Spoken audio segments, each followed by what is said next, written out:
안녕하세요. 세상의 소망의 소식을 전파하는 철수목사TV의 김철수 목사입니다. 오늘은 2022년 2월 18일 금요일입니다. 하루라는 새로운 기회를 주신 하나님께 감사드리며 여명이 밝아오는 이 시간 여러분을 예수 그리스도의 이름으로 사랑하고 축복합니다.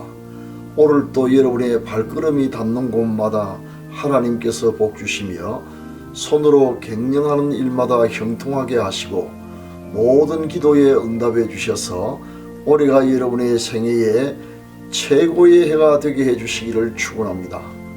다같이 사도신경을 암송함으로 새벽기도회를 시작하겠습니다. 전능하사 천지를 만드신 하나님 아버지를 내가 미사오며 그 외아들 우리 주 예수 그리스도를 미사오니 이는 성령으로 잉태하사 동정녀 마리아에게 나시고 본디오 빌라도에게 고난을 받으사 십자가에 못 박혀 죽으시고 장사한 지 사흘 만에 죽은 자 가운데서 다시 살아나시며 하늘에 오르사 전능하신 하나님 우편에 앉아 계시다가 저리로서 산자와 죽은 자를 심판하러 오시리라. 성령을 미사오며 거룩한 공예와 성도가 서로 교통하는 것과 죄를 사하여 주시는 것과 몸이 다시 사는 것과 영원히 사는 것을 미사옵나이다. 아멘. 찬송가 442장 저 장미꽃 위에 이슬을 같이 부르겠습니다.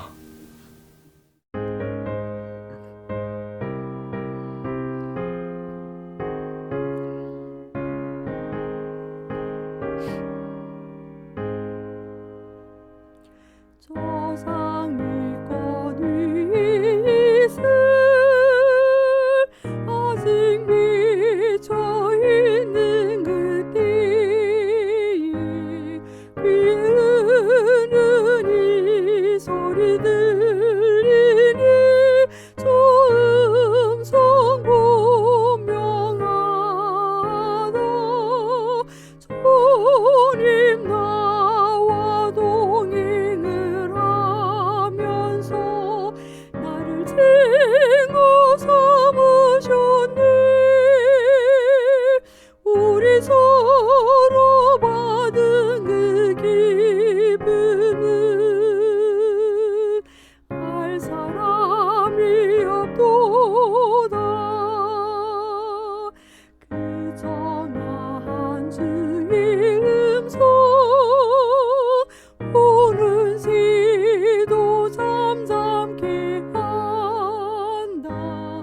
네게 들리던 주의 음성이 내 귀에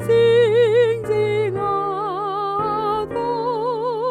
주님 나와 동행을 하면서 나를 친구 삼으셨네.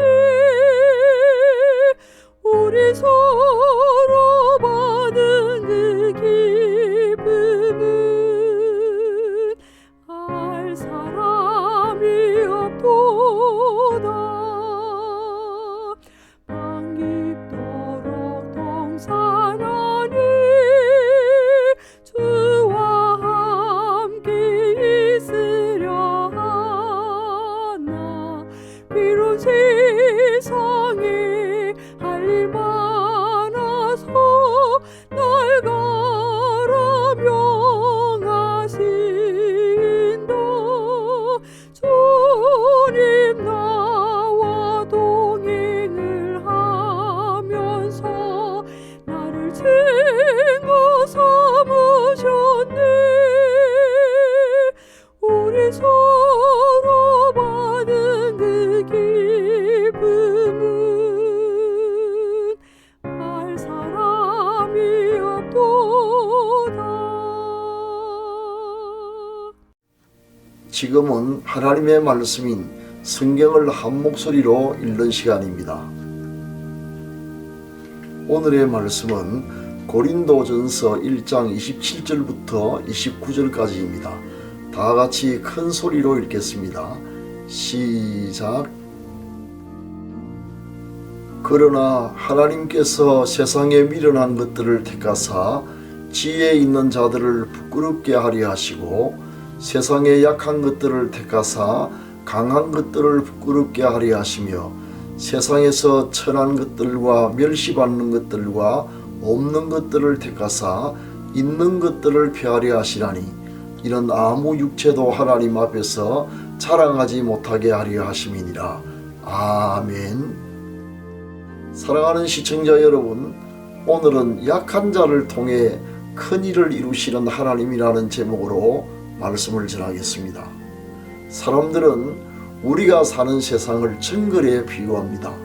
그리고 그 정글에는 오직 강한 자만이 살아남을 수 있는 약육강식과 적자 생존의 비정한 정글의 법칙이 지배하고 있는 것으로 생각합니다. 오직 권력과 힘의 의지가 가장 중요한 가치로 인식되고 강한 것, 이기는 것이 곧 선이므로 원하는 바를 얻기 위해서라면 수단과 방법을 가리지 않습니다. 이렇게 살벌하고 치열한 생존 경쟁의 세상에서 안타깝게도 약한 자들에게는 어떤 기회나 희망도 다 사라진 듯이 보입니다.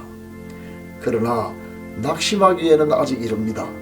성경을 보면 정글의 법칙을 뛰어넘는 영원한 하나님의 법칙이 엄연히 존재하고 있기 때문입니다. 영원한 하나님의 법칙이란 어떤 것일까요? 그것은 하나님이 강한 자 대신 오히려 약한 자를 통하여 하나님의 큰 일을 이루어 가신다는 사실입니다.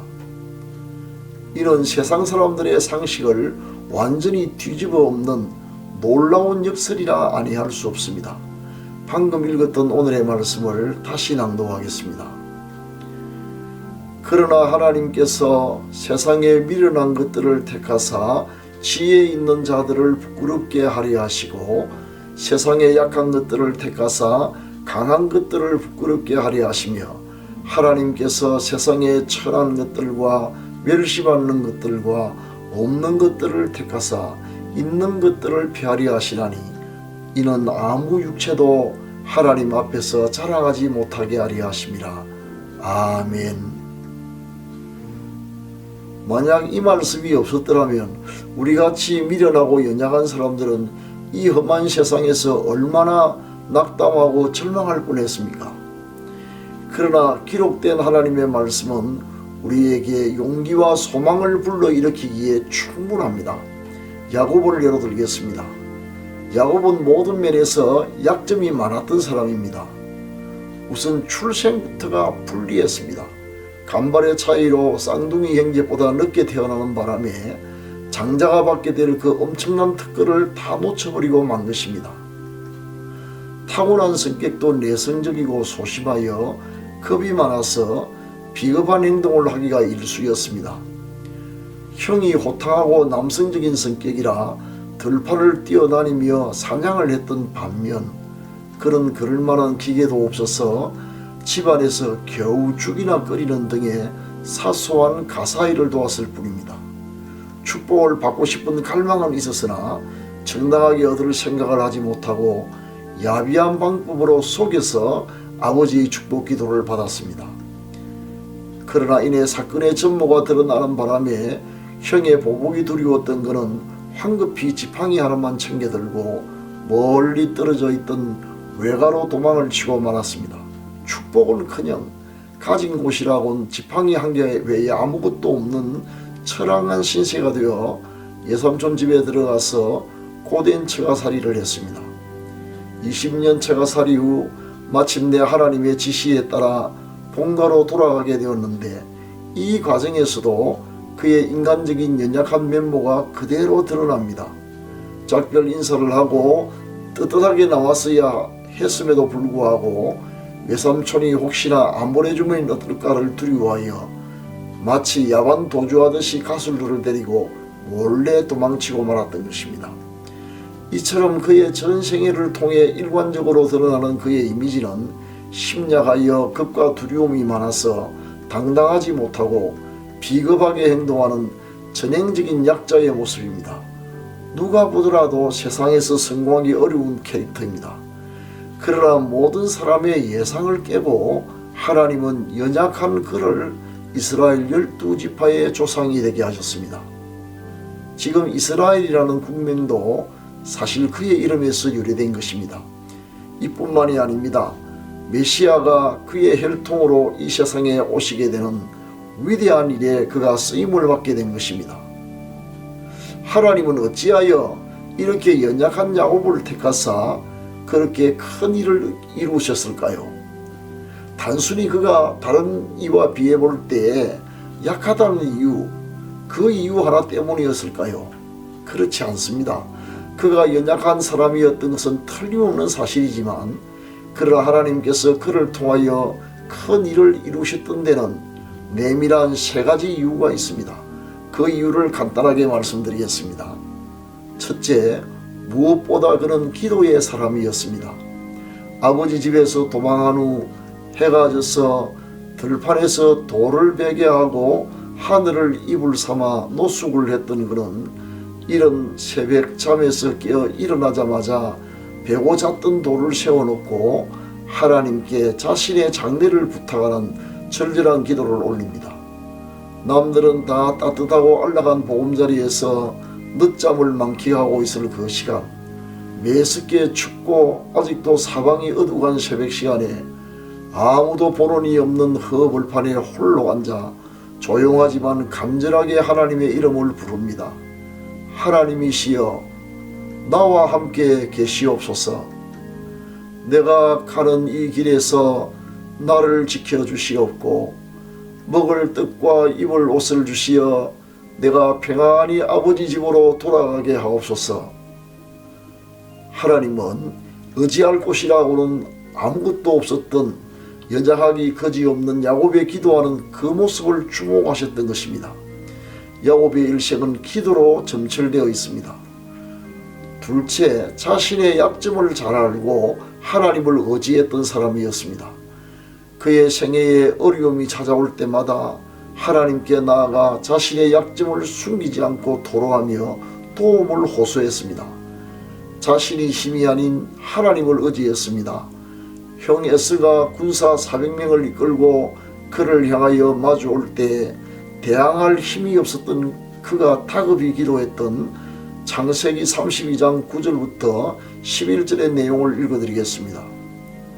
야곱이 또 이르되 내 조부 아브라함의 하나님, 내 아버지 이삭의 하나님 여호와여, 주께서 전에 내게 명하시기를 내 고향 내 족속에게로 돌아가라, 내가 네게 은혜를 베풀리라 하셨나이다.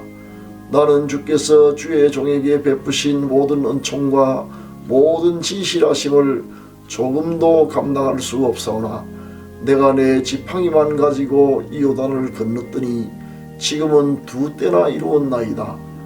내가 주께 간구하오니 내 형의 손에서 에스의 손에서 나를 건져 내시옵소서. 내가 그를 두려워함은 그가 와서 나와 내 처자들을 칠까 겁이 나기 때문이니이다. 야곱은 위기 앞에서 강한 채 하지 않았습니다. 절대로 자신만만해 하지도 않았습니다. 도리어 자신이 얼마나 두려워하고 있는지, 얼마나 약하고 보잘것없는 가련한 존재인지를 이실직고하고 하나님의 도움을 간구했던 것입니다. 셋째, 하나님의 말씀대로 살아보려고 애썼던 사람입니다. 말씀대로 다 살아낼 자신은 없었지만 그래도 최선을 다해 말씀대로 살아보려고 애썼던 사람입니다. 외산 편집에서 나올 때 두려웠지만 떠나라는 하나님의 말씀에 순종했습니다. 인생 말년에 애굽으로 내려갈 때도 장래일을 하나님께 다 맡기고 하나님의 말씀을 따라갔습니다. 사랑하는 시청자 여러분, 하나님은 분명 오늘 또 우리같이 약한 자를 통해 큰 일을 이루어 가십니다. 우리 자신의 약함을 알고 기도함으로 하나님을 의지하는 사람, 부족하지만 말씀대로 순종하며 살려고 애쓰는 사람을 통해 큰 일을 이루어 가십니다. 이러한 놀라운 은혜가 우리 모두에게 임하기를 기원합니다. 감사합니다. 지금은 합심기도의 시간입니다. 병 낫기를 원하시는 분은 환무의 믿음으로 손을 얹으시기 바랍니다. 주님께서 이 시간 여러분의 병을 고쳐주실 것입니다. 기도를 시작하겠습니다. 사랑하는 주님, 주님의 보좌 앞으로 지금 나아갑니다. 파수꾼이 새벽을 기다리듯이 우리 영혼이 주님의 은혜를 간절히 사모합니다. 주여, 약한 자를 통하여 큰 일을 이루어 가시는 주님, 우리의 연약함을 불쌍히 여기시사 항상 함께 계시고 기도에 응답하여 주옵소서. 지금 환부의 믿음으로 손을 얹어사오니 저를 불쌍히 여기시고 치료의 손을 내미사 예수 그리스도의 이름으로 완전히 낫게 하옵소서. 우리 자녀들의 가는 길을 인도하여 주셔서 머리가 될지언정 꼬리가 되지 않게 하시고 항상 위에만 있고 아래에 있지 않게 하옵시며 나아가도 들어가도 복을 받게 하옵소서. 요양병원에 입원 중인 성도들과 노부모님들의 믿음과 건강을 지켜주옵소서.